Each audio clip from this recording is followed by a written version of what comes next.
Ang mga opinyon, kuro-kuro at pananaw na ipapahayag ng mga panauhin at mga tagapagdaloy ay hindi sa programa, sa pamunuan o ng ahensyang ito. Tamang kaalaman tungo sa malayang kaisipan. Ako po si Ferdy Isleta. Ang kultura ay susi sa kadakilaan. Ako po si Annie Luis. Isang oras lang ang kailangan. Ako po si Renena Peñas. Ito ang Padayon, the NCCA Hour. Sulong na!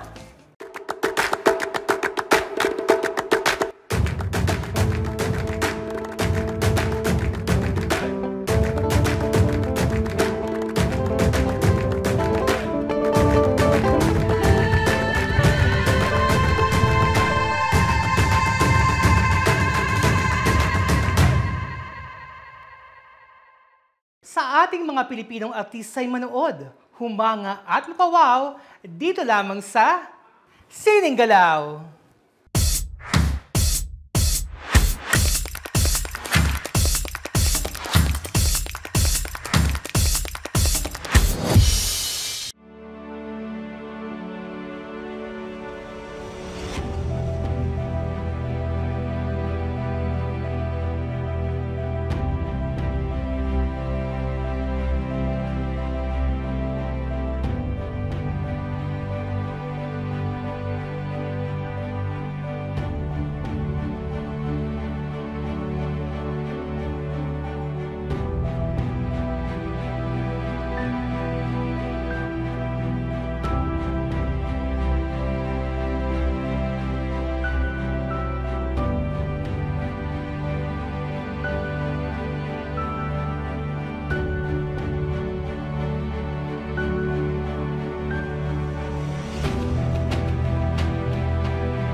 Naimbaga malem, maayong hapon, magandang hapon mga kapadayon sa buong Pilipinas at sa buong mundo.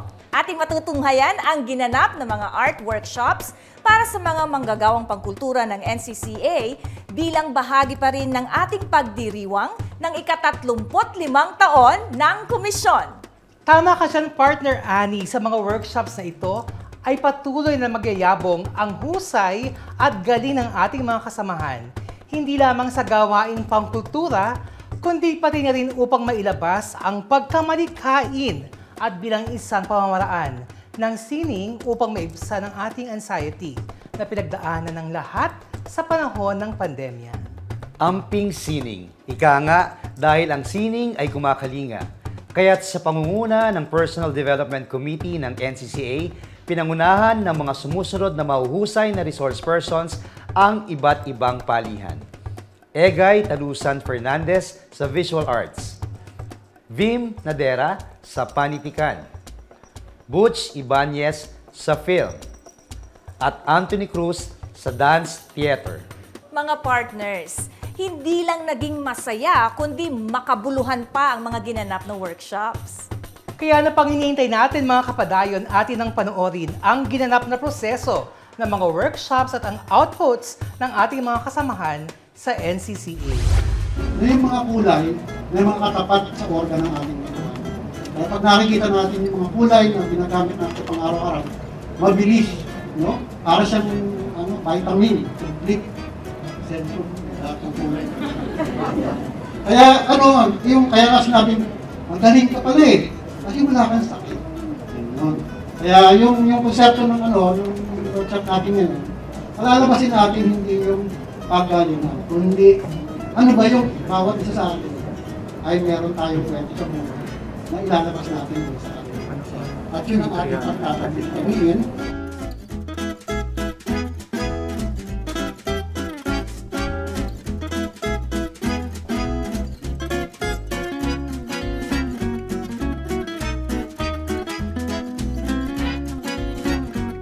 Kasi habang madalas kayong gumagawa, dumudulas, mabilis. Nung araw, ako, nagugulang na ako sa inyo, ilang binulo yung dito, ginawa nyo, no? Pero nakagawa kayo. Pero nung nag-umpisa kami, nung nag-aaral kami, talagang gigil na gigil. Ang tagal itong ginagawa, isang oras, 2 oras. Pero ngayon, pwede mo lang gawin nyo ng pag masanay na within a few milliseconds, mabilis. Kasi meron ka ng technique na matidevelop later on.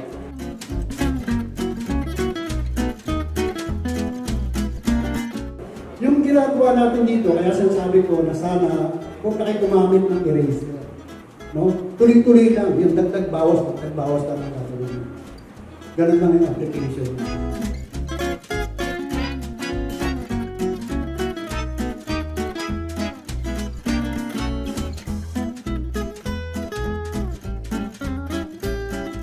Ito, parang pwedeng ilipat yung image. Kung gusto mong palakihin, yung paglilipatan mo ng drawing, kailangan mas malaki din yung square. So, para mag-magnify yung image. Pag gusto mo naman paliitin, mas maliit dito. No? Yung square na gagawin. Pero sa laki na ginagawa ko, para malinis yung kinokopyahan ko, hindi masira. At marami na sobra na mga acetate, katulad ng ginagamit na, alam ba niyo kung ano ito? Yun, galing sa patient. Yan yung pinapatong mo doon sa image para hindi madumihan.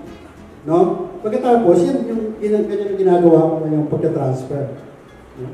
Either malaki o maliit. So, pag tina-transfer mo, pwedeng pag 1:1, pareho lang din yung size. Diba? So, makikita mo dito, yan, katulad dun sa yung 1. Sa 3, makikita mo agad yung kung saan nag-limit.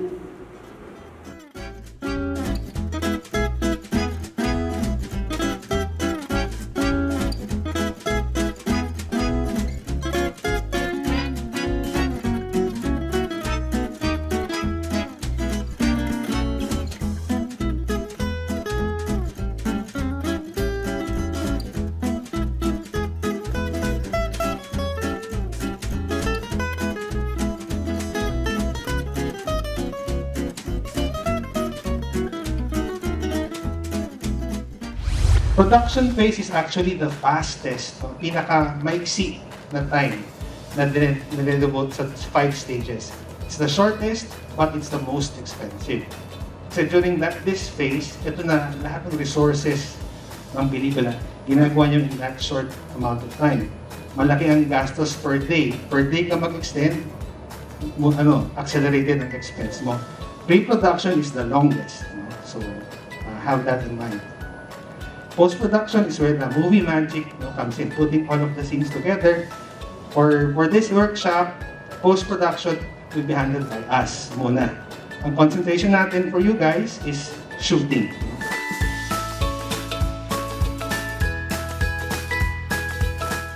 You continue to the next stage.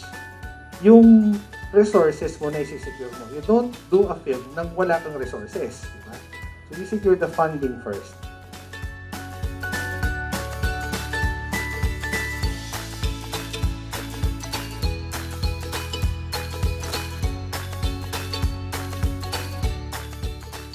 production design. Basically, ito yung nag-dictate ng look ng film. If the film is an 80s film, you have to make sure na yung space na ginagalawa ng actors and yung naka-cover ng camera is all according to the general theme of the movie. Kung period piece siya, medyo mahirap gawin yun, no? But that's what a production designer does. Basically, yung papel niya.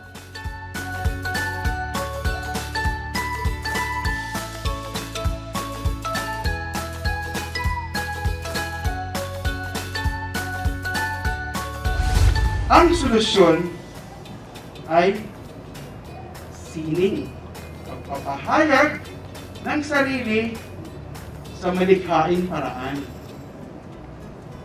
So, ito yung pagkakataon na gagamitin natin. So, nandyan nga ang politikan, sining visual, sining media, sayaw, musika, teatro, at iba pang uri. Kaya nga, kapag gano'n ang ating pananaw, hindi pagalingan kundi pagpapagaling.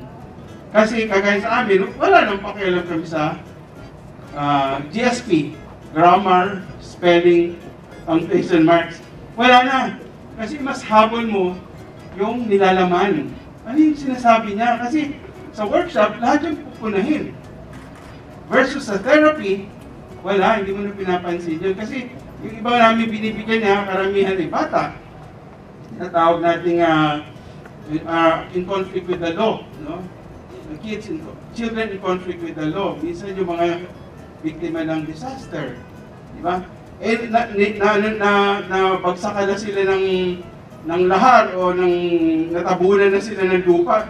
Iintindihin mo pa yung grammar, spelling, at punctuation marks sila, hindi na, no?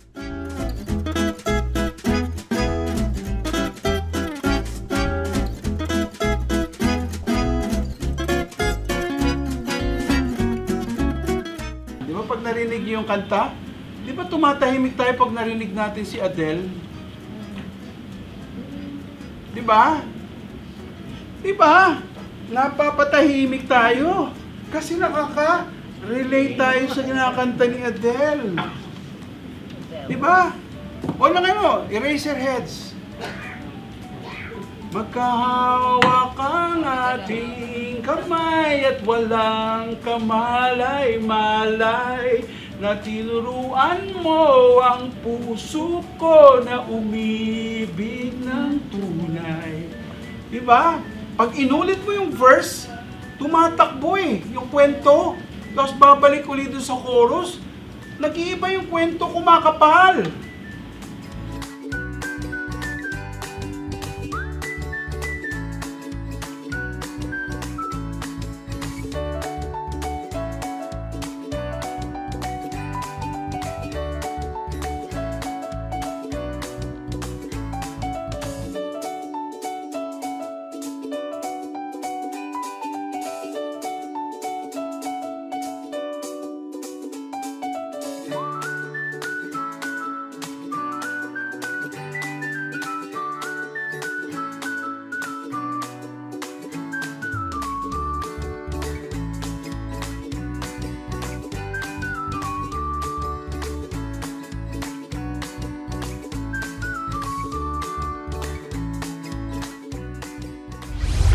Pamana ang binhi ng kalinangan. Umuusbong ang kasanayan mula sa pagmamahal. Dumadaloy sa batis ng mga gunita. Binubuo ng mga karanasan. Lipunin ang masa at magbigay buhay. Patungo sa daang binuho ng paghuhusay. Yaman ng sambayanan. Ako, ikaw, tayo. Noon, ngayon, bukas. Sa daloy ng buhay. Sa panaginip at haraya, nabubuo ang kalawakan. Kalawakang isang dakot sa puso na kalaman. Simulan sa sarili nang ang ilan ay sumunod. Himulat ang natutulog na damdamin.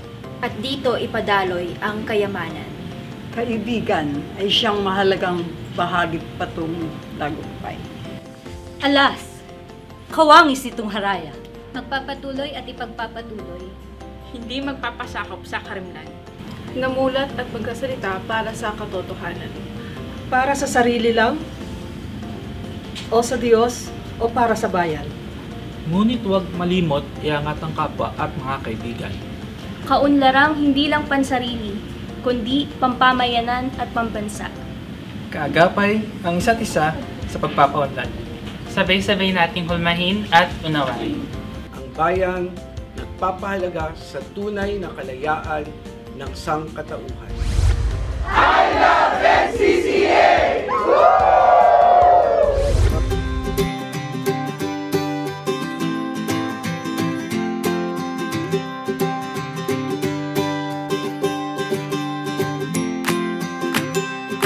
Stretch po tayo.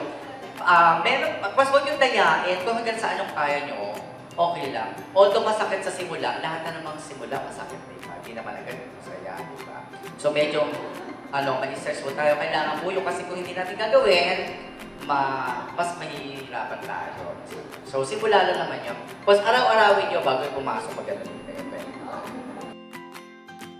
Bilo, bilo, bilo, bilo, bilo, bilo, bilo, bilo, bilo, na bilo. Bilo, bilo, bilo, bilo, bilo, bilo, bilo, bilo, bilo, na bilo.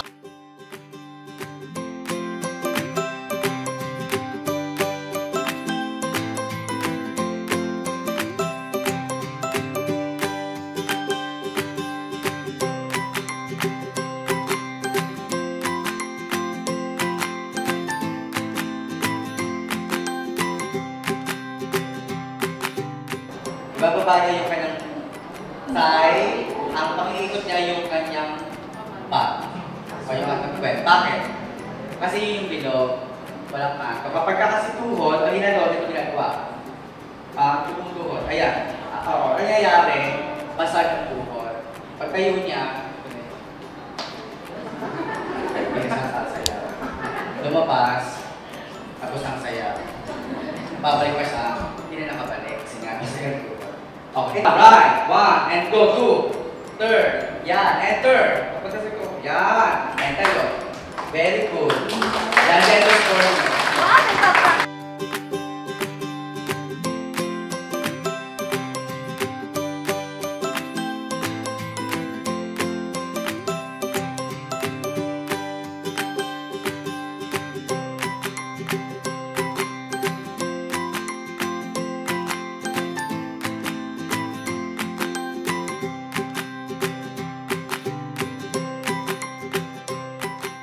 Ano ba yung pangalan nyo? Sige, sabihin mo, paano umiikot natin puso? Pangalan, given name, middle name, surname. Kung may junior, the third, the fourth, the 100, sabihin nyo ha. Okay, go!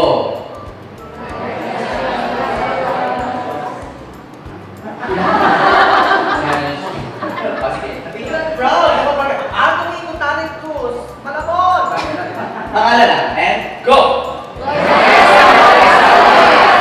Yun.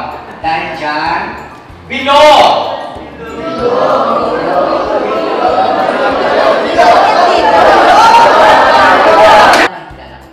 Pag 2 katamtama, pag 3 malakas. Okay?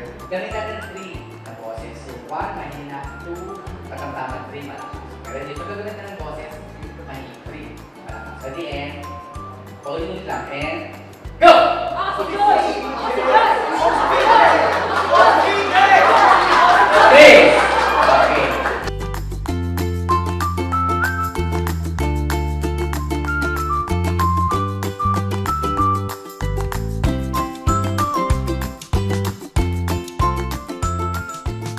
Sa levels ng movement natin, meron din ganun. High, middle, and low. So, high point, middle point, higher point, middle point, low point. Pag high point, ang dalawa natin, yan, nakataas. Kahit ano, nakatayo, ganun po. Okay, ano pa rin yan, high point pa rin. Sabihin yung katawan natin sa ibang lalo, relax, nakatayo. Mataas yung level ng katawan natin. Sa espasyo, ng kamala, pwede nakaganyan, basta lang tayo. Okay. Middle point, kalahati ng katawan ninyo ay naka-meet sa espasyo. Yan, ganyan. Ganyan siya matuto. Wala na mukha. Wala na mukha sa kabila. Okay. So, pwede naman na nakalubot. Pwede naman ganyan. Ganyan. Ngayon, yung lower point, mga 80% na kapag niya ang side. Yan. Yung ginawa ko kasi iba pang lower point. Iba pa. Yan.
Ating dali-sali.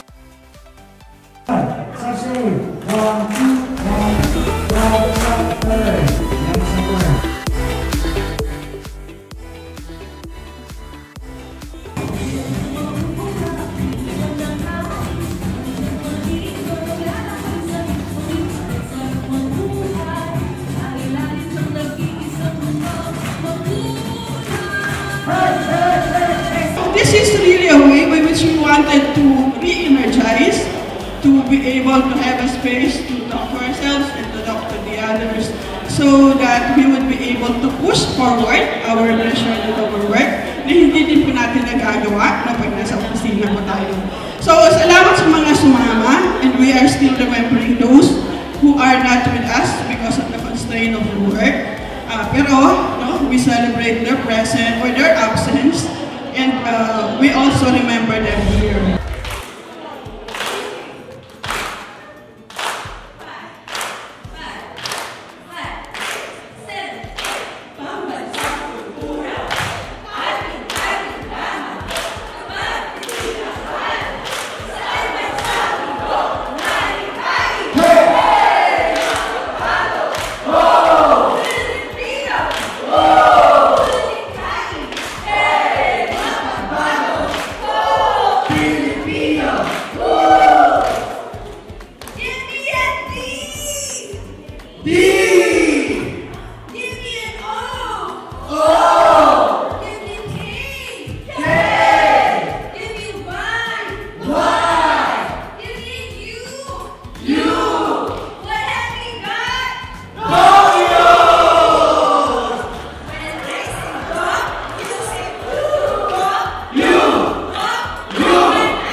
katanungan kung maaari nais iwaglit.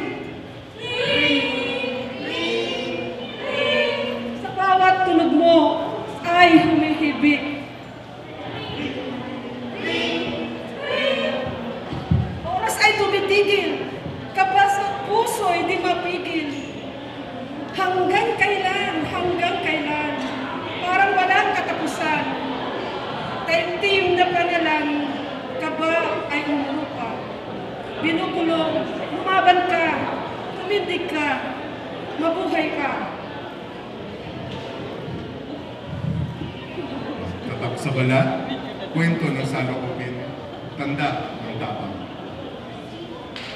Sino ka?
sa likuran, masyadong ginalingan ng unang grupo, yung pelikula. Sunod hanggang sa pinakabongga, saving the best for last, yung sayaw. So, every Monday, may showcase kayo ipapalabas. Yun, para tuloy-tuloy ang pagiging malikhain.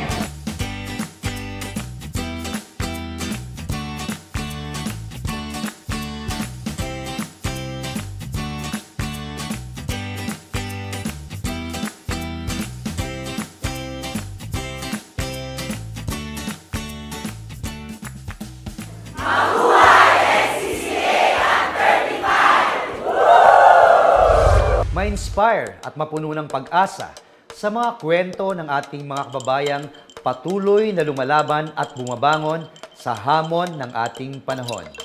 Dito lamang sa Sining Inspirasyon.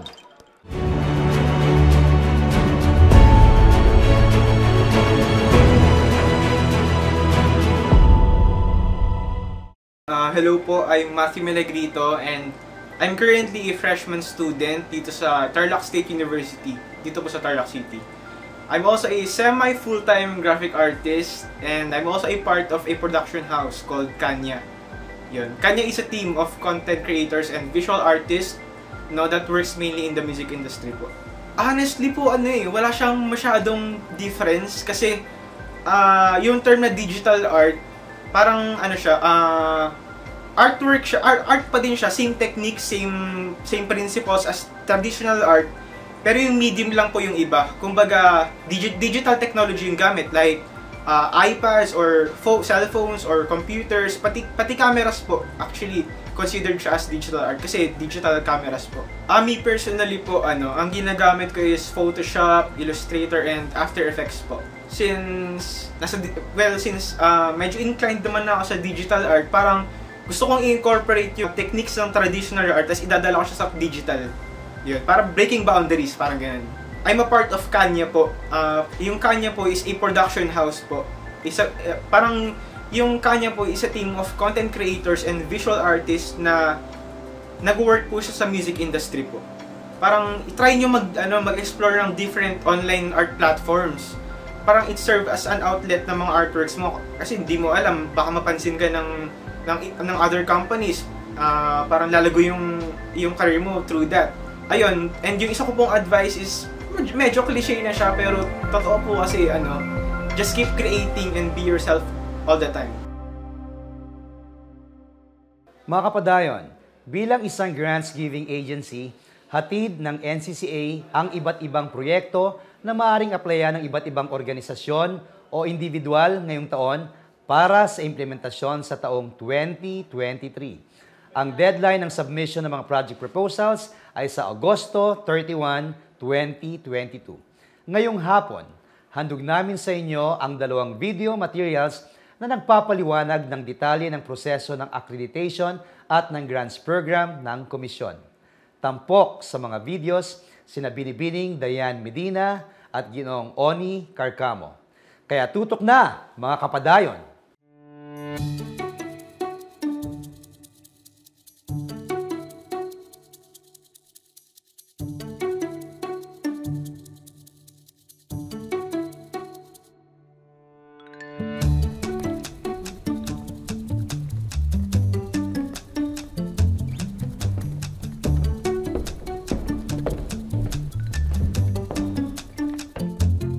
Uy, Kuya Oni, wala na akong data, Kuya Oni. Kuya Oni, taka-connect na sa hotspot mo. Please. Dali. Ano ba yung pinapanood mong yan? Parang excited ka eh. Sa Facebook, Kuya Oni. Sandali, ano bang video yung pinapanood mo?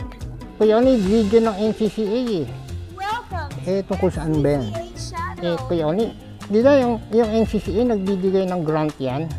O syempre, alam mo Kulas, isa sa mga gawain ng NCCA, alam mo. Magbigay ng grants, no, para sa promotion at preservation ng ating kultura at sining. Kuya Oni, grant ko yan? Grants, di ba? Paano nakakuha ng grant mula sa NCCA? Ba't mo tinatanong? Pwede daw ako, Kuya Oni, ako kukuha ng grant? Palagi ko hindi ka pwede. Bakit? Kasi bata ka pa eh. Ha? Kailangan tatanda lang. Ang nakalagay kasi dito, no? Ang makakatanggap ng grants mula sa NCCA dapat accredited na non-profit organization. Sino ta? Mga individuals. Okay. Local government unit. Okay. Government agencies. Ano ta? State university or college. Okay. Saka mga public school.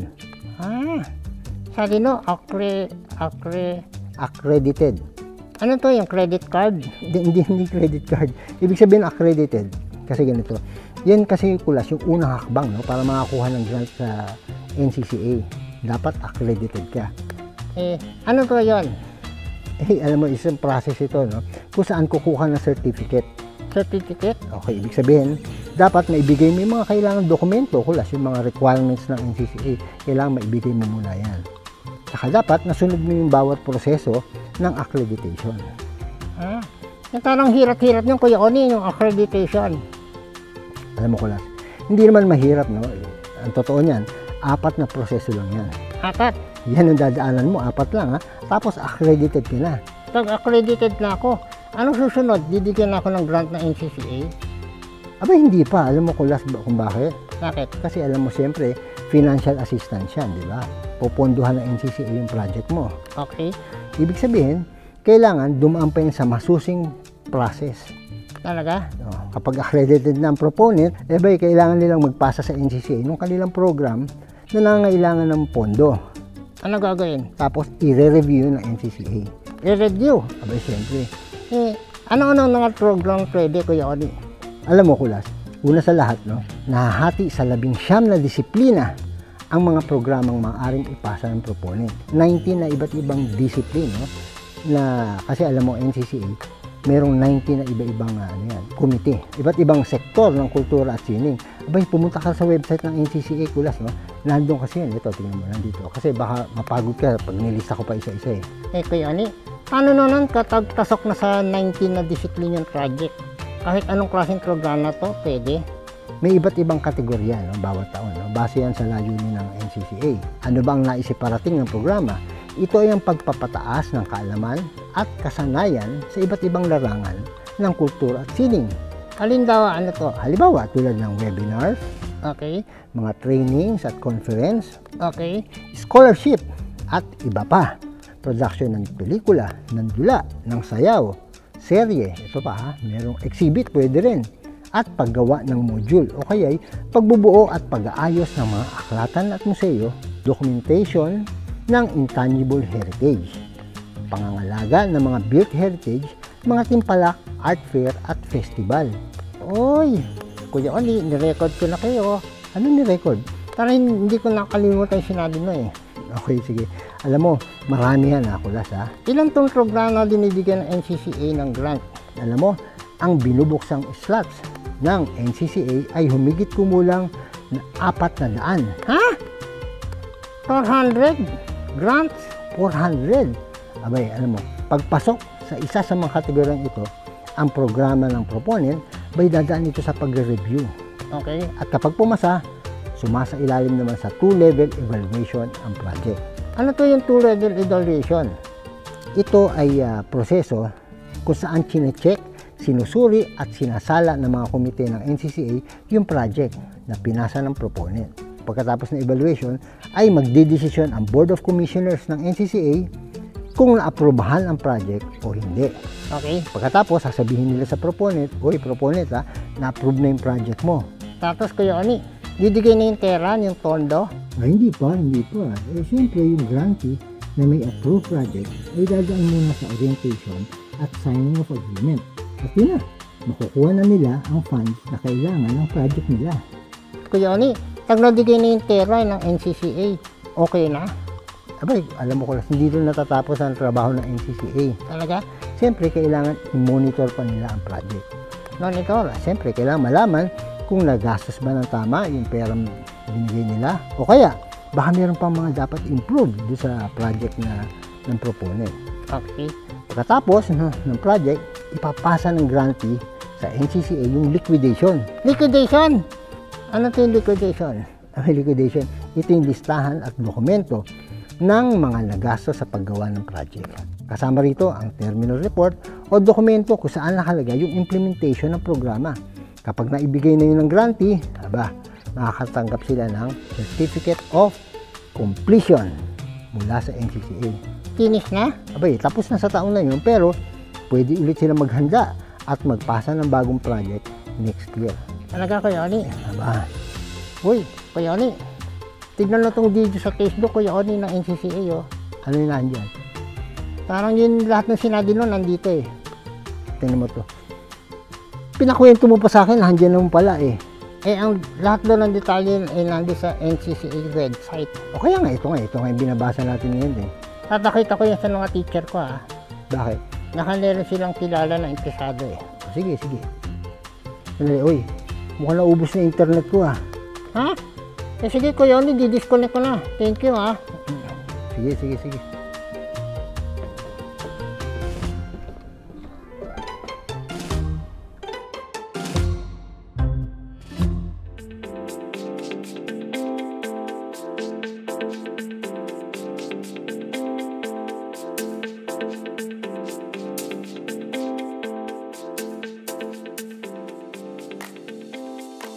Welcome to NCCA Channel. Speaking of the National Commission for Culture and the Arts or NCCA, alam naman ng marami sa atin na ang NCCA ang pangunahing government agency na naatasang mag-preserve, develop at promote ng Philippine arts and culture.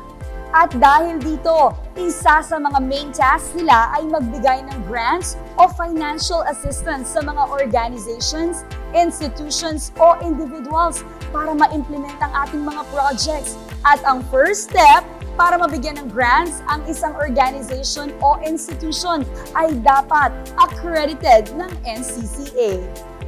But first, important note na ang mga NCCA officials, employees at executive council officers and members, kabilang ang kanilang mga kamag-anak up to 4th civil degree of affinity ay hindi maaaring ma-qualify for NCCA grants. So, sino-sino ba yung mga qualified for the NCCA grants? Una, ang mga civil society organizations o CSO. Dapat ay registered sila sa Securities and Exchange Commission o SEC for at least 3 years. Ikalawa, people's organization na recognized ng mga cultural agencies, local government units, government agencies, academic institutions, at iba pang recognized individuals or organizations. Sumunod ay Indigenous Peoples Organization na recognized at endorsed ng mga indigenous communities, local government units, National Commission on Indigenous People, National Commission on Muslim Filipinos, academic institutions, at NCCA Executive Committee member. Ang mga individual ay maaari ring maging accredited for NCCA grants. Kailangan lamang ay mayroong good track record in implementing arts and culture projects and activities. Ang local government units din, government agencies and institution, state universities and colleges and public schools. Ang mga requirements para mag-apply to be qualified for NCCA grants ay makikita sa website ng NCCA. At kung pasok kayo sa criteria ng NCCA, stay with me and I will share the process of accreditation. First step, i-file ang lahat ng necessary documents sa NCCA. Next is the public notice and documentary review.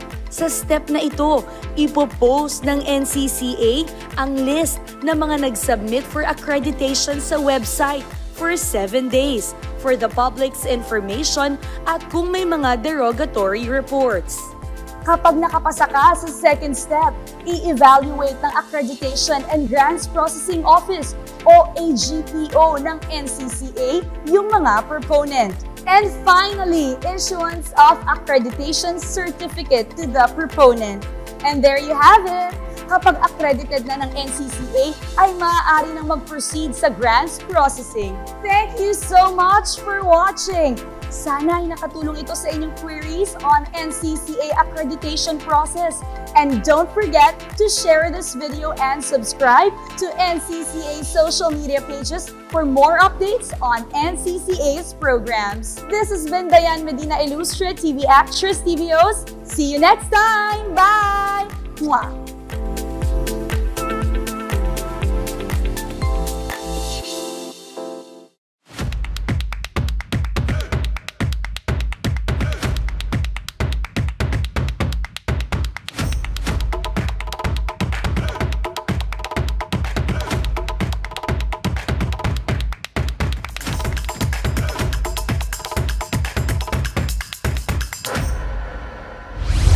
In 2020, while the whole country was in strict lockdown, the NCCA mobilized to provide financial assistance to 10,284 artists and cultural workers around the country and in different fields. And the amount of this aid was nearly 50 million pesos. The NCCA also assisted them in accessing other sources of cash assistance. During the pandemic, the sector harnessed the possibilities of the digital platform to reach out to many people. And in 2020, Padayon, the NCCA Hour, a cultural program shown through social media platforms, was launched. Tamang kaalaman, tungo sa malayang kaisipan. Ako po si Ferdy Isleta. Ang kultura ay susi sa kadakilaan. Ako po si Annie Luis.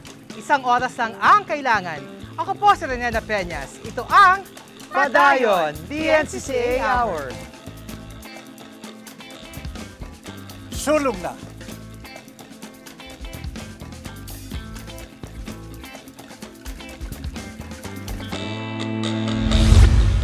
Composed of several segments, Padayon aims to instill in Filipinos the appreciation for and love of arts and culture, and inculcate a sense of pride in our heritage even during the pandemic. Now in its 4th season, Padayon has featured numerous artists and has gone to many places with its hosts, officers of the NCCA Secretariat. Through partnerships with agencies like People's Television, Radio TV Malacanang, Presidential Communications Operations Office, and other dissemination channels, Padayon has reached millions of viewers nationwide. The top 5 widest-reaching episodes as of March 2022 are the following. Padayon Episode 1 with around 92,000 audience reached. Padayon Episode 93 and 94 featuring SB19 with 108,000 and 118,000 audience reached respectively. Padayon Episode 73 featuring Manila Mayor Isko Moreno Domagoso and the Metropolitan Theater with 131,100 audience reached. And with the widest reach is Padayon Episode 5 with NCCA Arts Ambassador Catriona Gray with 167,900 audience reached. With a growing number of online programs developed during the pandemic, the overall following of NCCA's social media pages also increased to around 317,000 followers in Facebook alone, which is its main platform for streaming of online programs. Other flagship projects also launched online programs during the pandemic. The first online webinar of the NCCA happened in May, That Thing Called Pamana webinar series, as part of the celebration of National Heritage Month in 2020. Also highlighting online performances in lieu of live events are the celebrations for Dance Exchange on Air and Sayaw Pinoy Goes Virtual of the National Committee on Dance. Dance Exchange on Air is a program of the NCD in celebration of International Dance Day held every April 29, while Sayaw Pinoy is the flagship program of the Committee for the celebration of National Arts Month every February. Also adapting into the virtual arena is the Dayao Indigenous Peoples Festival.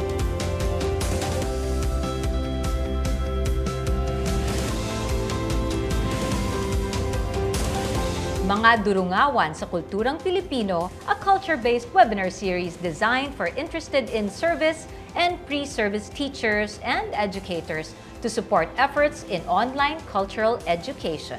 It was also spearheaded by the Subcommission on Cultural Dissemination. Other projects and programs of the NCCA have been implemented and continue despite the pandemic. One is the Filipino Values Program, an answer to the Philippine Development Plan, Chapter 7, the inculcation of values to foster common good. Under the program, the NCCA study on Filipino values was conducted on a national level. Using the study, the NCCA created works to promote these values, including a primer, a teleserye titled Project Destination, an animation series called General Tuna, and short film grants called Cine Halaga.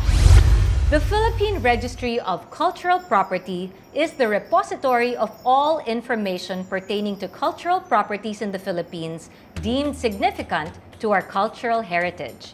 The office expanded and effectively carried out the operations of the registry despite ongoing challenges brought about by the pandemic, through crafting of significant policies for the registration of cultural properties, piloting the Cultural Agency Focal Person System, and submission of cultural inventories of other government agencies and instrumentalities, exploring website development, and launching its virtual assistance program to augment certain manpower shortcomings.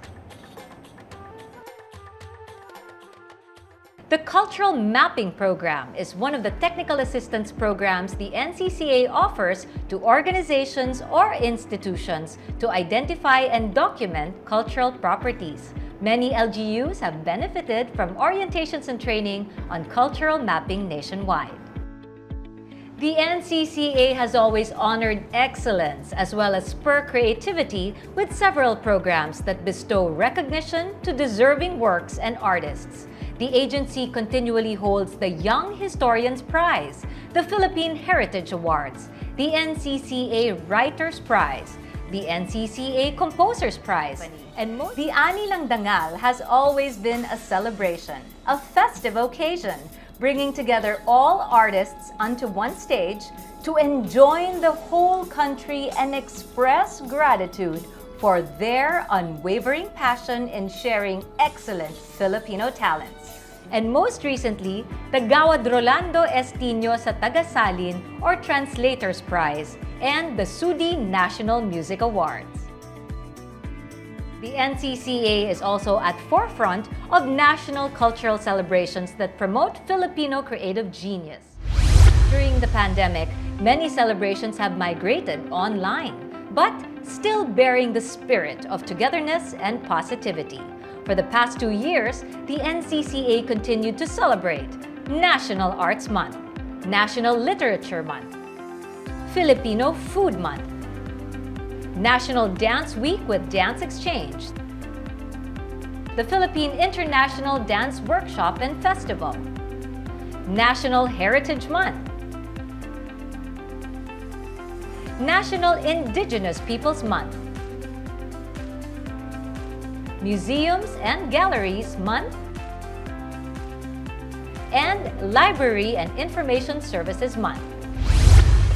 The Philippine Cultural Education Program is designed to make cultural education accessible to all sectors of Philippine society, particularly the youth, teachers, artists, cultural workers, officials, and employees of the government, and members of the media and civil society. While the pandemic hampered face-to-face activities, the program was able to implement several projects to include virtual components.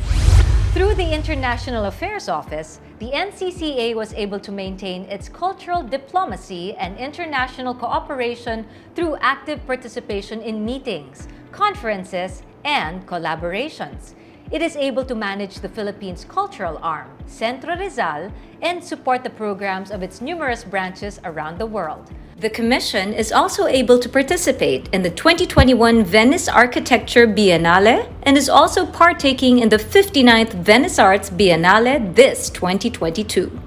Following health protocol, the NCCA Gallery has been closed for several months during the lockdowns, but it is able to provide virtual tours of its past exhibits through the NCCA website. Recently, the gallery has been opened again, serving as a vital venue for both emerging and established visual artists.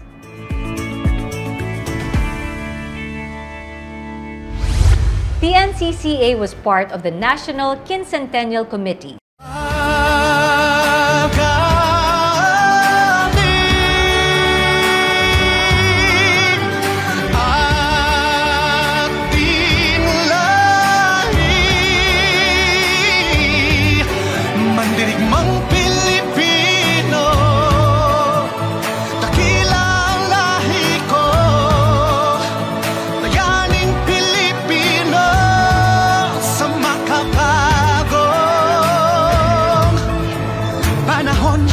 Which held the 500th anniversary of the victory at Mactan, the Philippine part in the 500th anniversary of the first circumnavigation of the world, and other related events, collectively known as the 2021 Quincentennial Commemorations in the Philippines.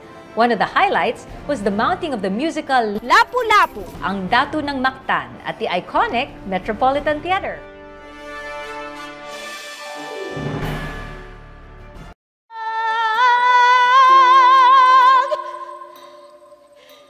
Nanay, kahayag, kahayag,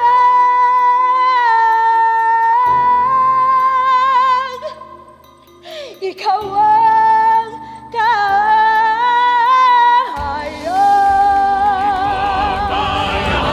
napagtagumpayan,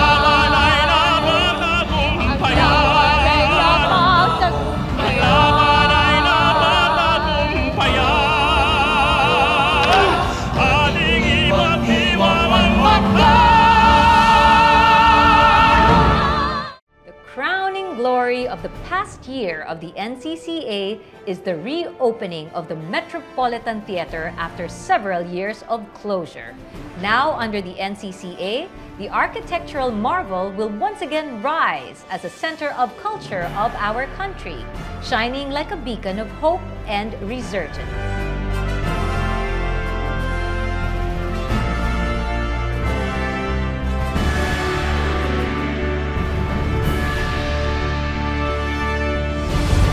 Sa patuloy na pagdiriwang ng ika-35 taon ng komisyon sa temang NCCA, pagpupunyagi at pagpapalawig ng sining at kultura sa ika-35. Tunay namang sumasagot ang ating mga naging tampok na kwento ngayong hapon sa nasabing tema. Tama ka dyan, partner. Kaya mga kapadayon, ano pang hinihintay nyo? Bisitahin ang ating website na www.ncca.gov.ph at ang NCCA Facebook page para sa detalye ng ating mga NCCA Call for Project Proposals for 2023. Kaya para laging updated sa mga kaganapang pangkultura, bisitahin, i-like, sundan at mag-subscribe sa Facebook page, Instagram, Twitter account at YouTube channel ng National Commission for Culture and the Arts sa @NCCA Official. Dito sa programang Hatid ng Pambansang Komisyon para sa Kultura at mga Sining, ugaliin kami samahan tuwing Sabado at Linggo, alas 3 ng hapon. Maraming salamat sa pagtutok sa aming programang nagbibigay ng kaalaman.